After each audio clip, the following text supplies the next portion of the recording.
So ಇದು ಒಂದು challenge ಆಗಿ ತಗೊಂಡಿದ್ದೀವಿ ನಾವು. ನಮಗೆ ಯಾವ ಎಕ್ಸ್ಪೀರಿಯೆನ್ಸು ಇಲ್ಲ ಈ ಸತ್ತೋಗಿರೋ ಕೋಳಿ ಹಾಕಿ ಮಾಡ್ತಾರೋ ಅಂತ. ನಮ್ಮ ಮಗನಿಗೆ ಇಷ್ಟು ಮಾತ್ರ ಮಾಡಲ್ವಾ ಅಂತ ಧೈರ್ಯ ತಗೊಂಡು ಮುನ್ನುಗ್ತಾ ಇದ್ದೀವಿ. ನೋಡೋಣ ಹೆಂಗೆ ಹೋಗುತ್ತಂತ. ಬಟ್ ಫಸ್ಟ್ ಸ್ಟೆಪ್ಪಲ್ಲೇ ಎಡವ್ತಾ ಇದ್ದೀವಿ ಅಂತ ಅನ್ನಿಸ್ತು ನನಗೆ. ಪ್ರಿಪ್ರೇಷನ್ಸು ಹೆಂಗಾಗುತ್ತೆ ಅಂತ ಭಯ ಆಗ್ತಿದೆ.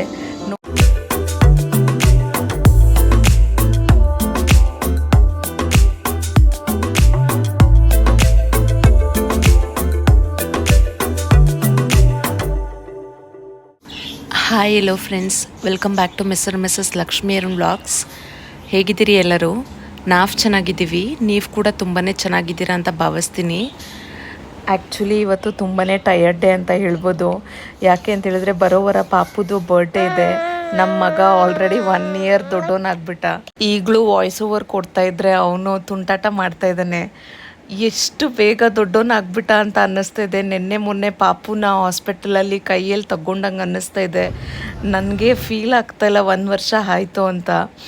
ಸೊ ತುಂಬಾ ಎಕ್ಸೈಟೆಡ್ ಆಗಿದ್ದೀವಿ. ಇದು ಫಸ್ಟ್ ಬರ್ಡೇ ಆಗಿರೋದ್ರಿಂದ ನಮಗೂ ಅಷ್ಟೊಂದು ಎಕ್ಸ್ಪೀರಿಯನ್ಸ್ ಇಲ್ಲ ಬರ್ಡೇಸು ಸೆಲೆಬ್ರೇಟ್ ಮಾಡಿ. ಅದು ಈ ರೀತಿ ಫಸ್ಟ್ ಬರ್ಡೇ ಆಗಿರೋದ್ರಿಂದ ಒಂದು ಒಳ್ಳೆ ಮಟ್ಟಕ್ಕಾದರೂ ಸೆಲೆಬ್ರೇಟ್ ಮಾಡಲೇಬೇಕು. ಸೊ ಪಾರ್ಟಿ ಹಾಲ್ ಬುಕ್ ಮಾಡೋಣ ಅಂತ ಅಂದ್ಕೊಂಡ್ವಿ. ಬಟ್ ನಮಗಿಷ್ಟ ಆಗಿರೋದು ಯಾವುದೂ ಸಿಕ್ಕಲಿಲ್ಲ. ಮಿನಿಮಮ್ 75 ಮೆಂಬರ್ಸ್ ಅಂತ ಹೇಳ್ತಿದ್ದಾರೆ ಪಾರ್ಟಿ ಹಾಲಲ್ಲಿ. ಸರಿ, ಸುಮ್ಮನೆ ಇನ್ವೈಟ್ ಮಾಡಿದವರೆಲ್ಲ ಬರ್ತಾರೋ ಬರಲ್ವೋ ಗೊತ್ತಿಲ್ಲ. 75 ಮೆಂಬರ್ಸ್ಗಂತ ಬುಕ್ ಮಾಡಿ ಆಮೇಲೆ ಯಾರೂ ಬಂದಿಲ್ಲ ಅಂತ ಹೇಳಿದ್ರೆ ಸುಮ್ಮನೆ ವೇಸ್ಟ್ ಆಗುತ್ತೆ ಅಂತ ಹೇಳಿ ಮನೆ ಹತ್ರನೇ ಮಾಡೋಣ ಅಂತ ಹೇಳಿ ಡಿಸೈಡ್ ಆದ್ವಿ. ಸೊ ಇದು ಒಂದು ಚಾಲೆಂಜ್ ಆಗಿ ತಗೊಂಡಿದ್ದೀವಿ ನಾವು. ನಮಗೆ ಯಾವ ಎಕ್ಸ್ಪೀರಿಯೆನ್ಸು ಇಲ್ಲ ಈ ರೀತಿ ಸೆಲೆಬ್ರೇಟ್ ಮಾಡಿರೋದು. ಸೊ ಫುಡ್ಗೆ ಕ್ಯಾಟ್ರಿಂಗ್ ಅವ್ರಿಗೆ ಹೇಳೋಣ, ಮನೆ ಹತ್ರನೇ ಭಟ್ರಿಟ್ಟು ಅಡುಗೆ ಮಾಡೋಣ ಅಂತ. ಆಮೇಲೆ ಶಾಮಿಯಾನ ಎಲ್ಲ ಕೇಳ್ಕೊಂಬರಕ್ಕಂತ ಹೋದ್ವಿ. ಒಂದೇನು ಪ್ರಾಬ್ಲಮ್ ಆಗಿದೆ ಅಂದರೆ ನಮ್ಮ ಪಾಪು ಬರ್ಡೇ ಇರೋ ಅಂಥ ವೀಕಲ್ಲೇ ನಮ್ಮ ಊರ ಹಬ್ಬ ಇದೆ ಇಲ್ಲಿ. ಸೊ ನಾವು ಇಲ್ಲಿ ಬಂದು ಫಸ್ಟ್ ವರ್ಷ ಇದು. ಇಲ್ಲಿ ಕೂಡ 30 ವರ್ಷ ಹಬ್ಬ ನಿಂತೋಗಿತ್ತಂತೆ. ಸೊ ಇವಾಗ 30 ವರ್ಷ ಆದಮೇಲೆ ಮತ್ತೆ ಹಬ್ಬ ಮಾಡ್ತಿರೋದ್ರಿಂದ ಊರಲ್ಲಿರೋರು ಎಲ್ಲರೂ ಜೋರು ಹಬ್ಬ ಮಾಡ್ತಿದ್ದಾರೆ.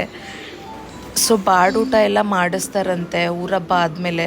ಅದಕ್ಕೇ ಎಲ್ಲ ಶಾಮಿಯಾನಸು ಬುಕ್ ಆಗಿಬಿಟ್ಟಿತ್ತು. ನಮ್ಮೂರು ಬಿಟ್ಟು ಇನ್ನು 2 ಊರು ಹೋಗಿ ಕೇಳಿದ್ರೂ ಅಷ್ಟೇ, ಇಲ್ಲ ಮೇಡಮ್ ಶಾಮಿಯಾನ ಅವೈಲಬಲ್ ಇಲ್ಲ ಮತ್ತು ಅಡುಗೆ ಪಾತ್ರೆಗಳು ಅವೈಲಬಲ್ ಇಲ್ಲ ಅಂತ ಹೇಳ್ತಾಯಿದ್ರು. ತುಂಬಾ ಟೆನ್ಷನ್ ಆಗಿಬಿಟ್ಟಿತ್ತು. ಸರಿ ಏನು ಮಾಡೋದು ಅಂತಲೇ ಗೊತ್ತಾಗಲಿಲ್ಲ. ನಮ್ಮ ಅಕ್ಕನ ಕಡೆಯವರು ಭಟ್ರು ಇದ್ದಾರೆ ಒಬ್ಬರು. ನಮ್ಮ ಭಾವ ಅವರು ಅವಾಗವಾಗ ಕರೆಸ್ತಾರೆ ಅಡುಗೆ ಮಾಡೋದಕ್ಕೆ ಅವ್ರ ಮನೇಲಿ ಏನಾದರೂ ಫಂಕ್ಷನ್ ಆದರೆ. ಸೊ ಆ ಭಟ್ರನ್ನೇ ಕರೆಸೋಣ ಅಂತ ಅಂದ್ಕೊಂಡ್ವಿ. ಭಟ್ರು ಹೆಂಗೋ ಸಿಕ್ಬಿಟ್ರು. ನಾನು ಅಂದ್ಕೊಂಡೆ ಫಸ್ಟು ಇಲ್ಲಿ ಹೋಟೆಲಲ್ಲಿ ಹೇಳಿದ್ರೆ ಅವರೇ ರೆಡಿ ಇಲ್ಲಿ ಕುಕ್ ಮಾಡಿ ತೊಗೊಂಬಂದು ಕೊಟ್ಬಿಡ್ತಾರೆ, ಅದೇ ಮಾಡ್ಕೊಳ್ಳೋಣ ಸುಮ್ಮನೆ ರಿಸ್ಕ್ ಏನಕ್ಕೆ ಅಂತ. ಆಮೇಲೆ ನಮ್ಮ ಅಕ್ಕ ಭಾವ ನಮ್ಮ ಮನೆಯವರೆಲ್ಲ ಹೇಳಿದ್ರು, ಏನಕ್ಕೆ ಅಡುಗೆ ಮಾಡಿರೋದು, ಅದು ಯಾವ ಕ್ವಾಲಿಟಿಯಲ್ಲಿ ಮಾಡಿರ್ತಾರೋ, ಚಿಕನ್ನು ಲೈವ್ ಹಾಕಿರ್ತಾರೋ ಇಲ್ಲ ಸತ್ತೋಗಿರೋ ಕೋಳಿ ಹಾಕಿ ಮಾಡ್ತಾರೋ ಅಂತ ಏನಾದರೂ ಒಂದು ನನಗೆ ಭಯ ಹಿಡಿಸ್ತಾನೆ ಇರ್ತಾರೆ. ಅದಕ್ಕೆ ನೀಟಾಗಿ ಹೈಜೀನಾಗಿ ನಾವೇ ಮಾಡಿಸ್ಕೊಂಬಿಡೋಣ. ಭಟ್ರನ್ನ ಕರೆಸಿದ್ರೆ ಚೆನ್ನಾಗಿ ಅವರೇ ನಮ್ಮ ಕಣ್ಮುಂದೆನೇ ಅಡುಗೆ ಮಾಡಿ ಕೊಡ್ತಾರೆ ಮತ್ತು ಅವ್ರಿಗೇನು ಐಟಮ್ ಬೇಕೋ ನಾವು ತಕ್ಕೊಟ್ರೆ ಸಾಕು ಅಂತ ಹೇಳಿದ್ರು. ಸರಿ ನೋಡೇ ಬಿಡೋಣ, ಇದು ಚಾಲೆಂಜು ನಮಗೆ ಫಸ್ಟ್ ಟೈಮ್ ಎಕ್ಸ್ಪೀರಿಯೆನ್ಸ್ ಅಲ್ವಾ, ಮಾಡಿಬಿಡೋಣ. ನಮ್ಮ ಮಗನಿಗೆ ಇಷ್ಟು ಮಾತ್ರ ಮಾಡಲ್ವಾ ಅಂತ ಧೈರ್ಯ ತಗೊಂಡು ಮುನ್ನುಗ್ತಾ ಇದ್ದೀವಿ. ನೋಡೋಣ ಹೆಂಗೆ ಹೋಗುತ್ತಂತ. ಬಟ್ ಫಸ್ಟ್ ಸ್ಟೆಪ್ಪಲ್ಲೇ ಎಡವ್ತಾ ಇದ್ದೀವಿ ಅಂತ ಅನ್ನಿಸ್ತು ನನಗೆ. ಶಾಮಿಯಾನ ಅವ್ರನ್ನ ಬುಕ್ ಮಾಡೋಕ್ಕೆ ಹೋದಾಗ ತುಂಬಾ ಬೇಜಾರಾಗೋಯ್ತು. 2-3 ಕಡೆ ಕೇಳಿಬಿಟ್ಟಿದ್ದೀವಿ, ಎಲ್ಲ ಕಡೆನೂ ಫುಲ್ಲಾಗಿಬಿಟ್ಟಿದೆ ಅಂತ ಹೇಳ್ತಿದ್ದಾರೆ. ನಮ್ಮ ಊರು ಬಿಟ್ಟು ಇನ್ನು 2 ಊರಲ್ಲೂ ಕಂಟಿನ್ಯೂಸ್ ಆಗಿ ಬ್ಯಾಕ್ ಟು ಬ್ಯಾಕ್ ಹಬ್ಬ ಇದೆ ಅಂತೆ.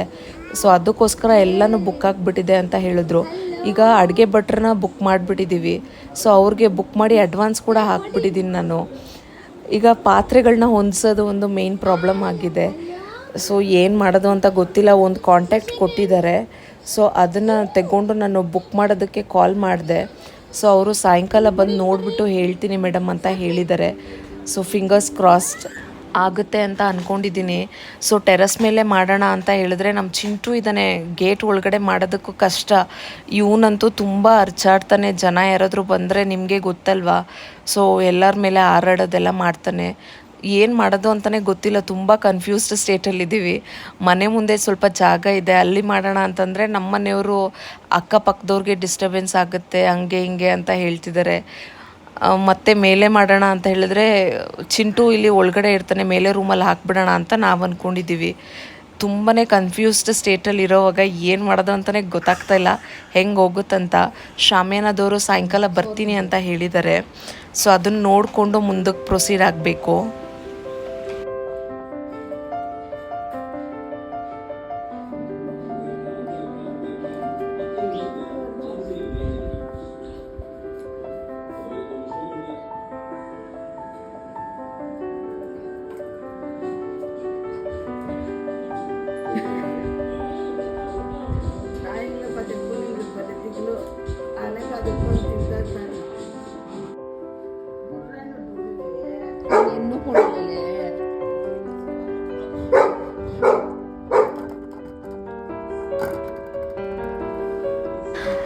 ಇವತ್ತು ಆ್ಯಕ್ಚುಲಿ ಮಸಾಲ ಐಟಮ್ಸ್ ಎಲ್ಲ ಮಾಡ್ಕೊಂಡಿದ್ವಿ ಅಲ್ವಾ. ಇನ್ನೂ ಅರಿಶಿನ ಪುಡಿನೂ ನಾವು ಮನೆಯಲ್ಲೇ ಮಾಡ್ಕೊಳ್ತೀವಿ. ಅಮ್ಮ ಅರಿಶಿನ ಕೊಂಬು ತಂದಿಸಿ ಅದನ್ನೆಲ್ಲ ಒಣಗಿಸಿ ಕುಟ್ತಾಯಿದ್ರು. ಸೊ ಅದಕ್ಕೆ ಸ್ವಲ್ಪ ಹೆಲ್ಪ್ ಮಾಡಿಕೊಡ್ತಾ ಇದ್ದೆ. ನಾವು ಆಚೆ ಕೂತ್ಕೊಂಡು ಕೆಲಸ ಮಾಡೋವಾಗ ಅಲ್ಲಿ ಬೆಕ್ಕೊಂದು ಬಂದಿತ್ತು. ನಮ್ಮ ಚಿಂಟುನ ಒಳಗಡೆ ಹಾಕಿದ್ವಿ. ಅವನ್ನ ಬಾರೋ ಅಂತ ಕರೆದ್ರೆ ಎಷ್ಟು ಚೆನ್ನಾಗಿ ಒಳಗಡೆ ಬಂದು ಹಾಲೆಲ್ಲ ಕುಡ್ಕೊಂಡು ಹೋದ. ನಮ್ಮ ಚಿಂಟು ಸೈಲೆಂಟಾಗಿದ್ದ ಅವ್ನು ಹಾಲು ಕುಡಿಯೋವರೆಗೂ. ಅವನು ಹೋದ್ಮೇಲೆ ಎಷ್ಟು ಸರ್ಚ್ ಮಾಡಿದ್ದಾನೆ ಅಂದರೆ, ನಾನಿರೋವಾಗ ನನ್ನ ಪರ್ಮಿಷನ್ ಇಲ್ಲದೆ ಈ ಕ್ಯಾಟ್ ಹೆಂಗೆ ಒಳಗಡೆ ಬಂತು ಅಂತ ಅಷ್ಟು ಆರ್ಭಟ ಮಾಡ್ತಾಯಿದ್ದ. ಪಾಪ ಅದು ಹೊಟ್ಟೆ ತುಂಬ ಊಟ ತಿನ್ಕೊಂಡು ಹೋಯ್ತು. ಬರ್ಡೇ ಪ್ರಿಪ್ರೇಷನ್ಸು ಹೆಂಗಾಗುತ್ತೆ ಅಂತ ಭಯ ಆಗ್ತಿದೆ. ನೋಡೋಣ, ನೀವು ಕಮೆಂಟ್ ಮಾಡಿ ಫ್ರೆಂಡ್ಸ್, ಪಾರ್ಟಿ ಹಾಲಲ್ಲಿ ಮಾಡೋದು ಬೆಸ್ಟಾ ಇಲ್ಲ ಮನೆ ಹತ್ರನೇ ಬರ್ಡೇ ಸೆಲೆಬ್ರೇಟ್ ಮಾಡೋದು ಬೆಸ್ಟಾ ಅಂತ. ಸೊ ನೋಡಿದ್ರಲ್ಲ, ಇದಾಗಿತ್ತು ಇವತ್ತಿನ ವ್ಲಾಗು ಫ್ರೆಂಡ್ಸ್. ಈ ವ್ಲಾಗು ನಿಮಗೆ ಇಷ್ಟ ಆಗಿದ್ದರೆ ದಯವಿಟ್ಟು ಒಂದು ಲೈಕ್ ಮಾಡಿ, ಶೇರ್ ಮಾಡಿ ಮತ್ತು ಕಮೆಂಟ್ ಮಾಡಿ. ನಮ್ಮ ಚಾನಲ್ಗೆ ಸಬ್ಸ್ಕ್ರೈಬ್ ಮಾಡಿ. Thank you for watching. Will catch you in next vlog.